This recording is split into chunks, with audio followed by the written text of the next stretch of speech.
સુરતમાં નાસીરનગર ડિમોલેશન કોણે કર્યું તે અંગે વિવાદ ઊભો થયો છે। મળતી માહિતી મુજબ ખાનગી બિલ્ડરની જગ્યામાં જવા માટે રસ્તો કરી આપવામાં આવેલો ખેલ ખેલાયો હોવાનો કોંગ્રેસ નેતાનો આરોપ લગાવ્યો છે। કોંગ્રેસના નેતા વિપુલ ઉદનાવાળાએ જણાવ્યું હતું કે કોઈ પણ નોટિસ આપ્યા વગર ડિમોલેશન કરવામાં આવ્યું હતું। ડિમોલેશન કરતા પહેલા સ્થાનિકોને નોટિસ આપવામાં આવે છે, પછી ડિમોલેશન કોણે અને કોના હિસાબે થયું તે વિવાદ સર્જાયો હતો। ઘર વિહોણા થયેલા લોકોને આવાસમાં ઘર આપવામાં આવે તેવી માંગ કરવામાં આવી છે। ખાનગી બિલ્ડરના પ્રોજેક્ટની બહાર નડતરરૂપ ઝૂંપડાઓને તાત્કાલિક દૂર કરવા માટે મોટે પાયે ડિમોલેશન શનિવારના રોજ કરવામાં આવ્યું હોવાનો આરોપ લગાવવામાં આવ્યો હતો। જ્યારે પાલિકામાં આ અંગેની રજૂઆત કરવા ગયા ત્યારે સેન્ટ્રલ ઝોનના જવાબદારોએ અમે કામગીરી નહીં કરી હોવાની વાત કહીને હાથ ઊંચા કરી દીધા હતા।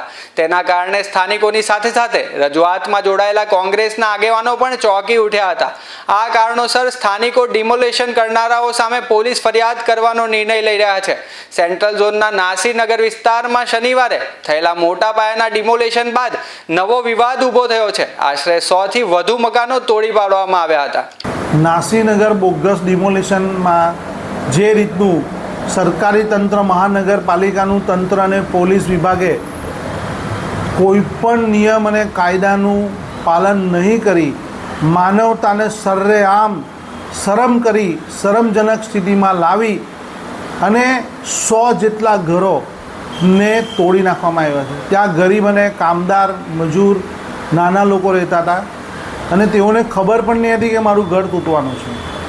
સુરત મહાનગરપાલિકાનો ઠરાવ છે, એના નિયમ છે કે જેનું પણ ઘર તોડવાનું હોય અથવા કોઈક મિલકત હટાવવાની હોય તો તેમને કાયદા મુજબ 21 દિવસની નોટિસ આપવામાં આવે છે। તેમને એમના સમય, એનો સામાન હટાવવા માટે અથવા એમની જે બી પરિસ્થિતિથી એને નવી પરિસ્થિતિમાં જવા માટેનો સમય આપવામાં આવે છે। અને જે પણ સુરત શહેરના વિકાસ માટે પોતાનું ઘર કે ખાડી કિનારે હોય, નદી કિનારે હોય, રોડ કિનારે હોય કે સરકારી જમીન કોર્પોરેશનની જમીન પર હોય તો તેમને સરકાર દ્વારા એટલે કોર્પોરેશન દ્વારા એમને પુનર્વસન માટેની એ જગ્યા આપવામાં આવે છે અને મકાન આપવામાં આવે છે।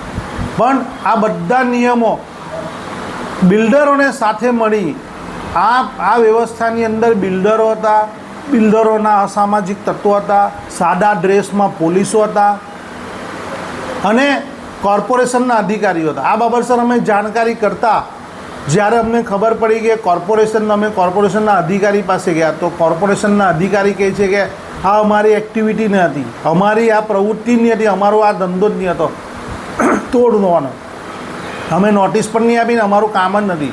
આ કોણ કરી ગયું?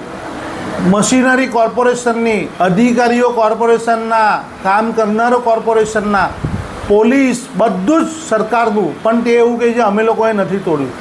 તો આ 100 જેટલા માઇનોરિટી મુસ્લિમ ગરીબ લોકોને ઘર વિહોણા કરી દીધા। તો આ કૃત્ય કોણે કર્યું?